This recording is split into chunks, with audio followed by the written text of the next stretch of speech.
రేవంత్ రెడ్డి అన్న I love you Revanth Reddy love you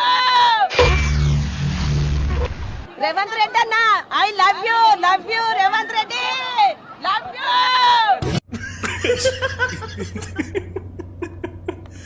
మూడు రంగుల జెండా బట్టి సింగమోలే కదిలినాడు.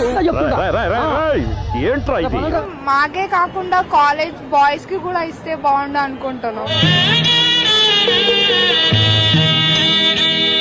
ఎందుకంటే వాళ్ళు బస్ పాసెస్ వాళ్ళు కూడా తిరుగుతారు కాబట్టి ఓన్లీ కాలేజ్ బాయ్స్ కి అయితే పర్లేదు. థ్యాంక్ యూ ఏం చెప్పగలను ఎంతకన్నా. మహిళలకి ఫ్రీ టికెట్ అంటారు కదా, మీకేమనిపిస్తుంది? ఇంకా రెచ్చిపోతారు. నాకు అర్థం కాలేదు సార్. ఇంకా రెచ్చిపోతారు ఆడోళ్ళు. ఏడికంటే అడిగిపోతారు. ఈ మాత్రం హింట్ ఇస్తే చాలు చెల్లరగిపోతారు అంతే. వెళ్ళిపోతారు ఆడోళ్ళు. ఇప్పుడే రెచ్చిపోయి తిరుగుతారు, ఇంకా రెచ్చిపోతారు.